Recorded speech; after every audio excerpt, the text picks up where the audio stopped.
Hablaremos esta noche de oradores griegos, más precisamente de oradores áticos, es decir, del área metropolitana de Atenas.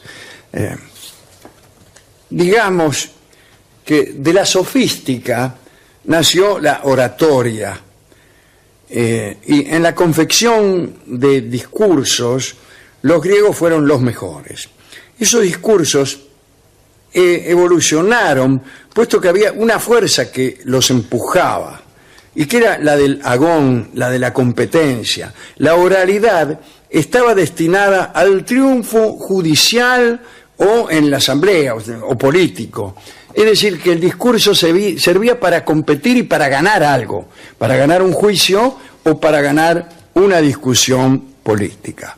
Cuando hubo democracia en Atenas, cuando decidían los destinos las asambleas, la oratoria se volvió una disciplina importantísima que pronto tuvo su enseñanza metódica. Te la podían enseñar. Existía el arte de la oratoria antes de la aparición de métodos regulados. Pero con la memoria de cada caso se extinguía también la memoria del discurso. En un principio nadie pensaba en fijarlos, en registrarlos.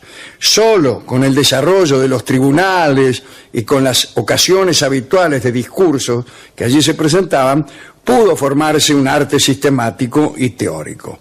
Eso debe haber sucedido primero en Sicilia, más o menos en la época de la expulsión de los tiranos, allá por el año 466 a.C.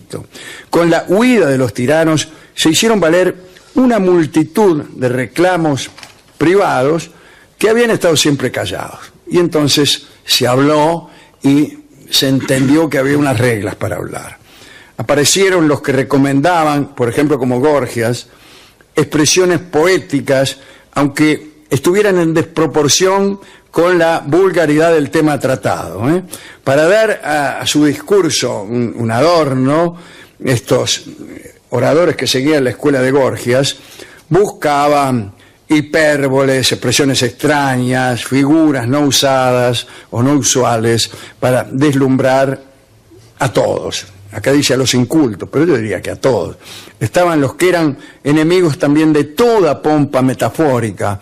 Entre ellos figuraba Tucídides, además de eludir metáforas, sinécdoques, metonimias, anadiplosis, epanalepsis y ségumas. Este hombre eludía también las pompas escénicas. Se mantenía Tucídides en pie, sin moverse, envuelto en un manto, siempre con la misma altura de voz, el mismo tono, y a eso le llamaba elegancia. Después surgieron otros como Cleón, que hacía usufructo del cuerpo. Cleón corría por toda la tribuna oratoria como si fuera Axl Rose, y se golpeaba la cadera y revoleaba el manto y todo eso. Demóstenes insistía, más allá de la retórica, en la buena dicción y en los vaivenes del volumen de la voz. En eso existía Demóstenes. Detengámonos un poco más en otros oradores áticos. Ahí estaba Antifón, que había nacido en el 480 a.C. Era hijo de Sófilo, que era un sofista. Antes de dedicarse a la retórica, escribió varias tragedias. Al no conseguir las ventajas económicas que esperaba, ni ninguno de los premios que se entregaban todos los años, hizo algo notable que lo lanzó a la oratoria. Dice Burckhardt, Jacob Burckhardt, el autor de la mejor historia de Grecia que anda por ahí, decía: Aristófanes escribió alguna vez que mediante discursos el espíritu se levanta y el hombre se eleva. La manera más impresionante con que alguien plasmó eso fue la que desarrolló Antifón. Antifón abrió en Corinto una tienda de consuelo, repito, una tienda de consuelo, diciendo que podía consolar a los tristes mediante discursos. Cuando llegaba la gente, el tipo la escuchaba y luego minimizaba las desgracias ajenas con unas conferencias consolatorias. Claro, un psicoanálisis inverso. Exactamente. Inverso. Sí, sí. Esto debe corresponder a lo más importante de cuanto el discurso humano ha pretendido, opina Burkhardt.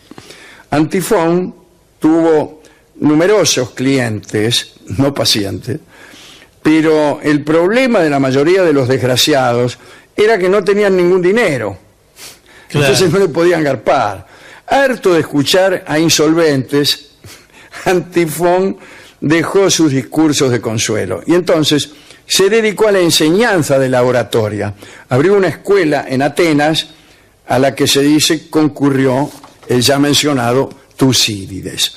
Dicen que Antifón fue el primero en escribir discursos para aquellos que los necesitaban en los juicios, en los procesos.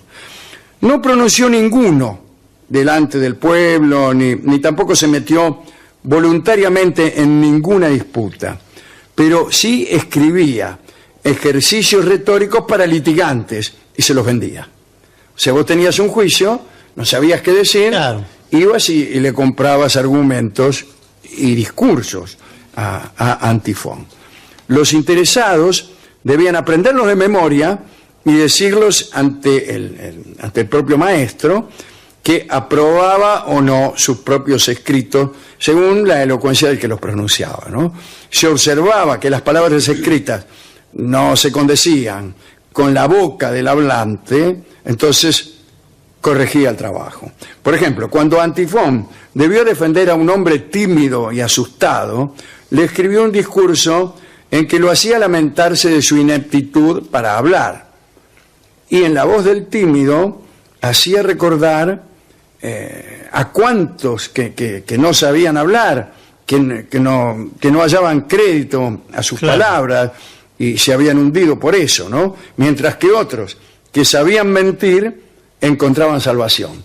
Pero eso lo trabajaba también con el tono. El tipo lo adaptaba al decía, yo que sí, no sé hablar. Así, no. Sí. Yo que carezco del don maravilloso de la palabra. Bueno, no. Bien. Antifón fue miembro del gobierno de los 400 y fue enviado a Esparta como embajador para conseguir la paz. No le fue bien. Lo acusaron de alta traición y fue condenado a muerte por haber desempeñado la embajada en perjuicio de Atenas, y también por haber realizado la travesía a Esparta en un barco enemigo. Un traidor. Un traidor. Sí. No, bueno. Otro orador famoso fue Esquines. Nació en el 389 a.C. Su papá se llamaba Atrómito, o Atromito. Tenía una escuela de primera enseñanza. Y su mamá, Glaucotea, era timbalera en los ritos de Dioniso. Quiero decir que tocaba el timbal, no que jugaba al chinchón. No era timbera. Claro. Esquines tenía dos hermanos, Filocate y Afogeto. Sí. ¿Qué tal Afogeto? Son dos payasos. Claro. Filocate y Afogeto son dos payasos. Antes de dedicarse a la oratoria, Esquines fue gimnasta y actor. Parece que tenía una voz extraordinaria. Una compañía de teatro lo empleó por cierto tiempo para que representara terceros papeles en las tragedias. Se cuenta que en una oportunidad, representando a Enomao en el acto de perseguir a Pélope, se cayó en el escenario aparatosamente. Por eso, para mortificarlo, Demóstenes, el ya mencionado Demóstenes, que lo odiaba, lo tenía montado entre ceja y ceja. Se habían enfrentado más de una vez. Demóstenes llamaba a Esquines justamente Enomao. Es que en su etimología, Enomao significa infeliz. Se odiaban, vamos. En el teatro no tuvo éxito Esquines. Entonces abandonó y pasó a ser escribiente de Aristofón y de Éubulo, dos personajes importantes de Atenas.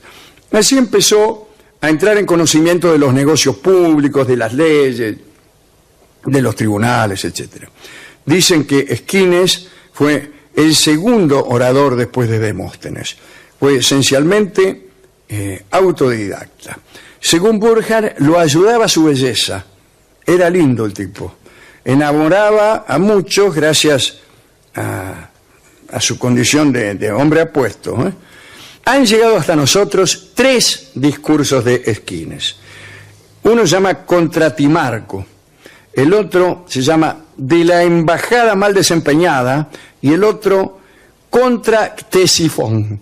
En este último a Esquines no le fue bien. Fue después de la batalla de Queronea en la que los atenienses fueron derrotados.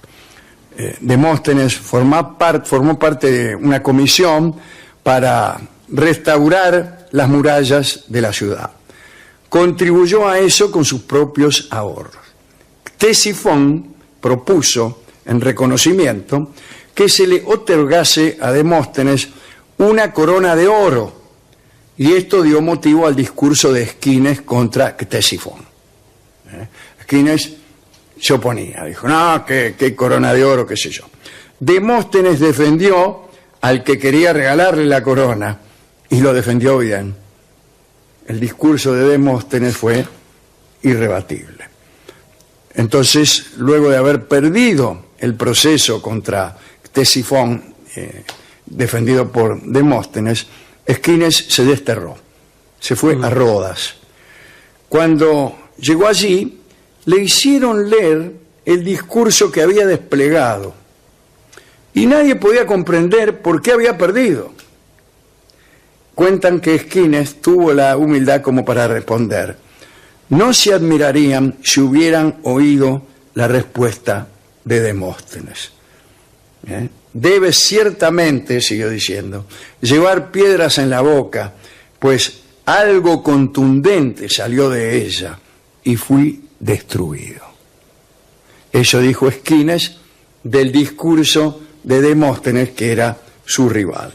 Digamos, para terminar, que los retóricos dicen que Esquines era experto en la ordenación efectista, en la argumentación minuciosamente gradual, que sumaba pruebas dejándolas más fuertes para el final.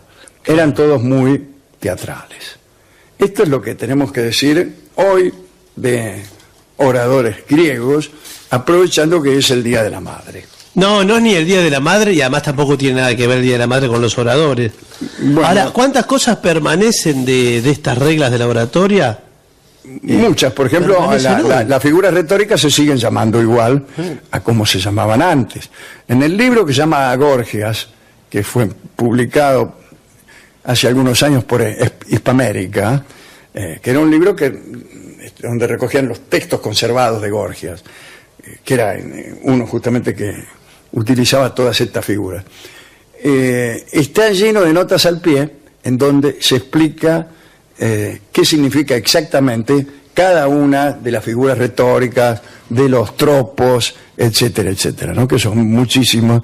Y prometo una charla exclusivamente sobre ese asunto.